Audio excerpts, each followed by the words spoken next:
ತಾಯಿ ಚಿರತೆಯಿಂದ ಬೇರ್ಪಟ್ಟಿದ್ದ ಚಿರತೆ ಮರಿಗಳನ್ನು ರಕ್ಷಿಸಿ ಬನ್ನೇರುಘಟ್ಟ ಜೈವಿಕ ಉದ್ಯಾನವನದಲ್ಲಿ ಆರೈಕೆಯನ್ನು ಮಾಡಲಾಗ್ತಾ ಇತ್ತು. 1 ತಿಂಗಳ ಮರಿಯಿಂದಲೂ ಕೂಡ ಜೋಪಾನವಾಗಿ ನೋಡಿಕೊಂಡಿದ್ದು ಈಗ ಅವುಗಳು 8 ತಿಂಗಳಿಗೆ ಕಾಲಿಟ್ಟಿವೆ. ಹಾಗಾಗಿ ಕೆಲವೇ ದಿನಗಳಲ್ಲಿ ಮರಿ ಚಿರತೆಗಳನ್ನು ಈ ಆಸ್ಪತ್ರೆಯ ಆವರಣದಿಂದ ಸಫಾರಿಗೆ ಶಿಫ್ಟ್ ಮಾಡಲಾಗುತ್ತೆ ಅಂತ ಉದ್ಯಾನವನದ ವೈದ್ಯಾಧಿಕಾರಿಗಳು ಮಾಹಿತಿ ಕೊಟ್ಟಿದ್ದಾರೆ.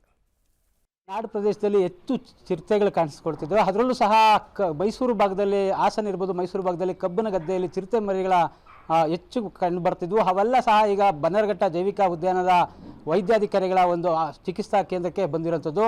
ಅಂದರೆ ಮೊದಲು ಒಂದು 9 ಚಿರತೆ ಮರಿಗಳನ್ನು ಇಲ್ಲಿ ಸಾಕಿ ಈಗಾಗಲೇ ಸಂಪೂರ್ಣವಾಗಿ ಆ ಮರಿಗಳು ಆರೋಗ್ಯವಾಗಿ ಸಫಾರಿಗೆ ಸೇರಿದ್ದಾವೆ.